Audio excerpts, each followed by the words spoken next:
Okay, let's dive right into this. Welcome to today's explainer, where we're going to be unpacking a seriously profound ancient parable. The story we're looking at is called Save for the Future. Now, I know what you're thinking. You hear that title, and your mind probably goes straight to 401ks, bank accounts, maybe stashing some cash away for a rainy day. But as we're about to see, this text uses a gripping narrative to completely flip our modern mental models of what it actually means to save for what comes next.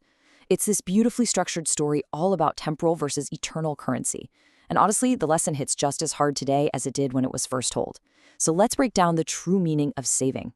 Right off the bat, this brings us to the massive central question our source material forces us to confront. Does wealth in this life actually serve you after death? I mean, we spend literally decades of our lives accumulating resources, building up our comfort, protecting our assets. But, what happens when the clock finally runs out? This parable sets up an intense philosophical conflict by showing us exactly what happens when earthly wealth collides with eternity. And to really understand this, the text introduces us to two totally different men. They live side by side, but they might as well exist in entirely different universes. Now, what's really interesting here is the stark, almost uncomfortable contrast between these two neighbors.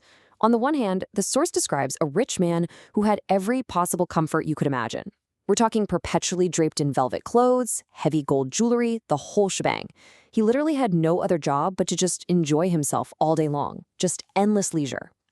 But right outside his door, we have our second character, Eliezer. Eliezer was a beggar. He was weighed down by old age, severe sickness, and was completely unable to work.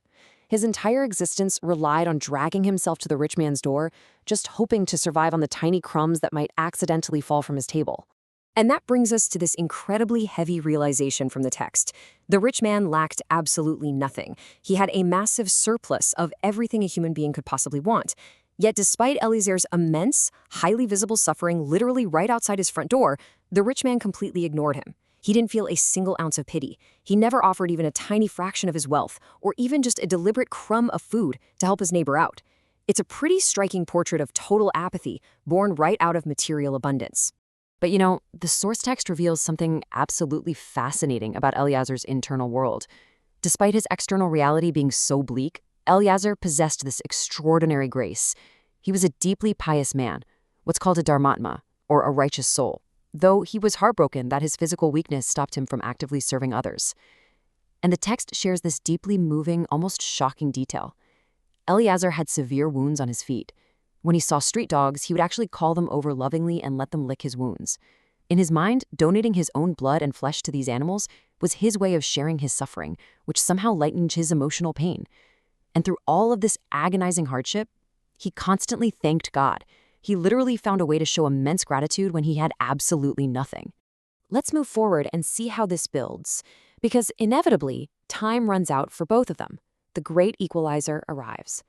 Eliezer, totally worn down by sickness and poverty, passes away. And then, shortly after, the rich man, despite all his gold and velvet, he dies too. Because, let's face it, earthly wealth cannot buy you a single extra second of life. So both of these men begin their journey into the afterlife.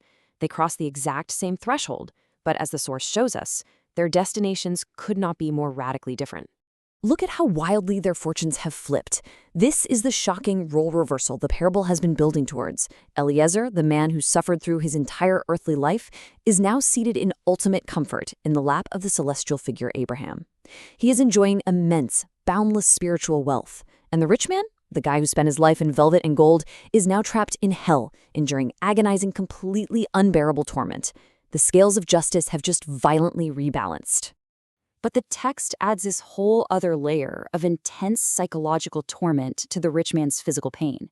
It's not just that he's suffering, it's what he can see while he suffers. Amidst his agonizing pain, he looks up across this vast spiritual divide, and who does he see? Eliezer. The very same beggar he ignored, the man he wouldn't even spare a crumb for, is now right there, completely enveloped in celestial luxury and absolute paradise. Imagine that crushing realization. Seeing the person you deemed completely worthless elevated to ultimate peace while you are in agony. This brings us right to the climax of the narrative, which is perfectly captured in this desperate plea. The rich man cries out, "Father, have mercy. Send Eliezer to me so he can put a few drops of water in my burning throat. I am dying of thirst." It is a profoundly humbling moment.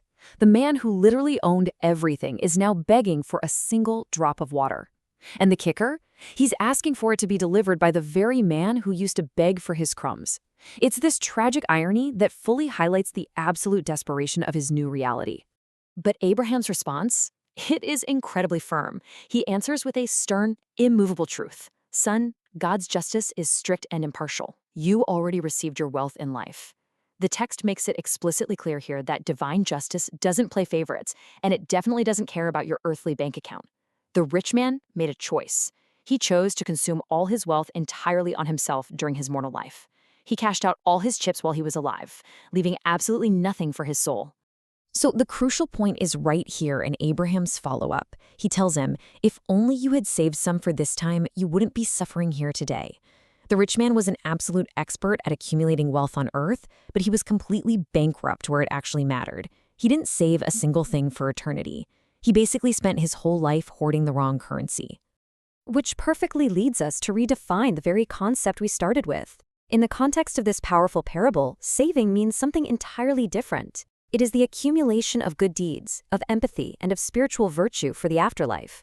It is the exact opposite of hoarding earthly material wealth. Every single time the rich man ignored Eliezer, he was literally throwing away his future savings. His earthly hoarding directly resulted in his eternal bankruptcy. And this brilliantly illustrates why a story from thousands of years ago is still incredibly relevant to us as a mental model today. I mean, why does this matter right now? Because our daily actions, our small moments of apathy or generosity, they literally echo into eternity. It shows us that compassion severely outweighs material hoarding.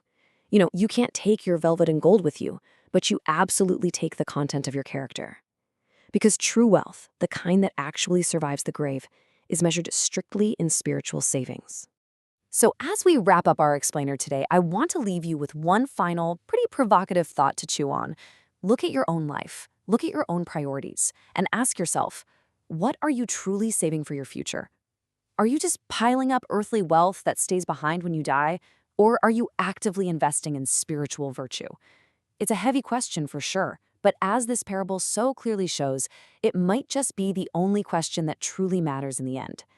Thanks so much for joining me for this explainer. Keep learning, and I'll catch you next time.